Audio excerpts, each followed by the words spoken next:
Hello everyone and welcome back to my channel. This video is a good old-fashioned makeup tutorial. You know, like the ones we used to do a decade ago when I started my channel in October of 2011. So this video is my belated anniversary celebration. It's also quite timely because the Sephora VIB sale has just started today for VIB Rouge. VIB starts on Monday. Details are included below. Not everything I use in this tutorial is from Sephora, but this perfume is, and it's so wonderful. It smells like a coffee shop, like coffee and warm vanilla without all of the sweetness that many more bakery-inspired scents have. This face serum is one that I've been using for more than 6 months now since I switched from my all-time favorite Clinique BB. The reason for the switch is that it moisturizes my skin and gives a beautiful glow like no other product that I've ever used. It does need a shake, however, so if you've tried it and you didn't like it, it may be because you didn't shake it vigorously before using it, because it does separate. It has hyaluronic acid in it, so you really do get an all-day glow from it. But I also find that at the end of the day, even though it might need a blot, it doesn't separate or settle in any patches or areas of the face like many other moisturizing products do in terms of makeup. Still using good old Clé de Peau in all of my little red areas like under my nose, and just setting that quickly with my favorite foundation brush. And then moving on to the next step, because when I do my makeup every day, I don't spend a lot of time on face products. I like to really keep it simple. So I set my work with the Fenty powder foundation. I used to love the Armani one, but they discontinued the particular line that I liked. So I needed something new desperately, which is what led to buying all of these other new products that I just couldn't wait for the sale for. So I bought a lot of the makeup items I wanted already, and they're included in this video. And then I've been waiting and making a list of skincare and hair products and candles that I want to purchase in the sale. So if you'd like to see a haul of that for when the regular VIB sale starts on Monday, I can get that up for you because I'm going to go to the store today. Then let me know.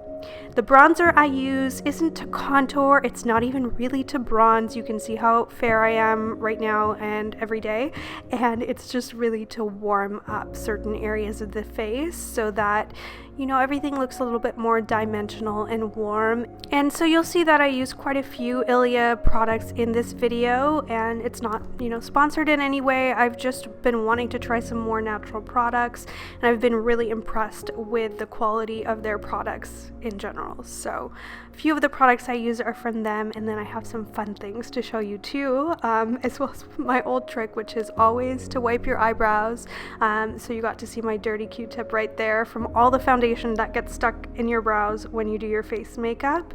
And if you manage to wipe that away completely, it really does create a better canvas for any brow pencil you want to use. I need a little touch up because I haven't had my brows microbladed since pre-pandemic, and so they definitely have a few gaps. And then I go ahead and brush everything out and set everything with a brow gel as well to keep everything in place. Doing such a light base, I prefer to do it before my eye makeup, but I don't do the under eye concealer until after my eye makeup is done. This entire fall and even during the late summer, I've used 2 palettes. One is the Porcina Cosmetics palette that was recommended by Laura Vitale, and if you are looking for a really simple neutral palette, I think it's such a wonderful one, so I'll link that one down below. But in this video, we are going to use a Too Faced Cinnamon Swirl palette. It is so gorgeous, it smells so wonderful, and it's just got that fall feeling to it with all of the warm and beautifully shimmering colors that are in it. The first being Flower Power, which is spelled F-L-O-U-R. And then I go in and apply a little bit of Doughboy in the crease. And if you are not a professional, this is such a wonderful trick because it really helps to blend everything in that area where otherwise it can gather a little bit and take more work to blend. So if you use a nice kind of peachy warm color color there. You could also use bronzer, especially if you're a little bit more medium toned. It just really works wonderfully.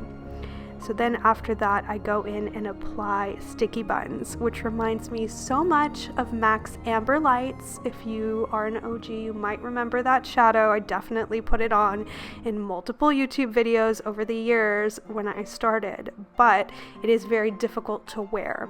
Sticky buns is still more of a bold color than I would normally wear, but I make it work in this tutorial through layering it with a lighter color as a veil over top, which I think gives you the most beautiful look. It's really easy. So over sticky buns or any bright warm shadow that you'd want to use, I'm Toasted from the palette is a slightly darker brown that would look gorgeous too. I essentially layered Frost Those Buns, which is also a little bit similar to All That Glitters, but I think it's a little bit easier to wear, more finely milled and a little bit less pinky toned. It's a little bit more of a rose gold, has more champagne to it, and I really love how this shadow looks. Honestly, I think it is worth buying the whole palette for this particular shadow, as well as a few others that I think are really special in it. Ignore Food Court, which I think is way too purple for most of us who are going to be watching this channel, unless you have much more bold taste than I do. But Batter Up is the perfect outer corner color. It's really nice to blend any liner out with as well, which you'll see me do later. But I just create a slight outer V and then blend that out, and I do that with a lighter medium brown, which I think is Cinnamon Swirl, that I used to just blend that out. And then I go ahead and vigorously blend everything out with my super old, decade-old Sonia Kashuk brush that I really like. I've gotten so much use out of this brush, but any fluffy brush will do. And just through those couple of steps, you can see everything came together super easily, and I really love how this eye looks. Just feels so warm and inviting, and yet took me all of 5 minutes to do. I can do this whole makeup look in about 15 minutes easily while drinking my coffee in the morning. It's just my favorite thing to do to get ready these days. And then I curl my lashes. Big surprise, I know this video contains so many cliffhangers. And then move on to my next step that I've been doing for the last decade pretty much, which is to line my eyes with my Dolly Winks liner. I hear that the price for this product has skyrocketed, so I will include my favorite alternative in the links down below, along with everything else that I've mentioned. And so while my tendency to create a little cat eye flick every day hasn't changed over the last decade of YouTubing, how big the flick is has kind of been minimized a little bit. And then the other different technique that I do is to always pretty much blend it out and set it with a dark brown shadow, which I think gives a bit more of a subtle look and also doubles as a little bit of a sneaky trick to hide any little mistakes that you might have made if you are in a hurry. Just softens everything and really blends it in with the existing shadow look that you've created. So I really like that trick. And then another trick that I've learned over the years is if you use a volumizing mascara and a lengthening one, where one has a more traditional wand and the other more of a comb, you get the perfect eyelash look. And my current really favorite combination that works so well is combining the Elle mascara, which goes directly on my lashes, so the more natural product. I don't know, this is how I think about it. And then I use the Benefit Cosmetics more comb-like wand from this mascara to really separate everything out and get into the really tiny lashes at the inner corner and outer corner of the eye. And this gives such a great result where everything is really well separated, volumized, and lengthened, all of the good things that most of the time I don't add any falsies, but you will see me do my little falsies trick at the end just to show you, which is what I tend to wear if I'm taking pictures for my business or something like that, because it does open up your eyes a little bit more. And then I'm using the Porcina Cosmetics blush, which is a really pretty color. I'll link it down below, but I will say it does require a bit more blending. It's very pigmented and flies flies everywhere a little bit. So what is on my makeup list for the Sephora sale is to purchase a plummy color from the Hourglass blush line. I have the coral one that I absolutely love, and I think it's about time to buy one in a little bit more of a kind of plummy color if I can find one. So if you have a blush that you are having trouble blending, use a powder. I'm using the last of my Armani powder to blend it out, and then just keep layering and blending with the face powder and you'll achieve a more blended look. So that is it really for most of the face. I'm just going to finish it off with my current favorite really wonderful lip product. So this is a product that was recommended quite a while ago, I think, by Liv Tyler, and it's based on the whole lore of the Black Honey Clinique lipstick. I think that's still sold out right now, but in any case, it's not the best product because it's very drying, whereas this Givenchy super luxurious lip balm, it would make a wonderful gift, is super moisturizing. So I highly recommend it, up and above Black Honey, and I think it's got the neatest color. You know, cliched editorials would describe it as I just ate a popsicle kind of look, or I just ate blackberries, which is more likely for me in the Pacific Northwest.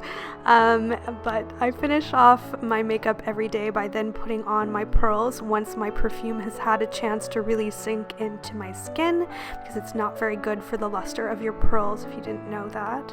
And then I've been wearing just simple studs, especially when I'm taking meetings virtually.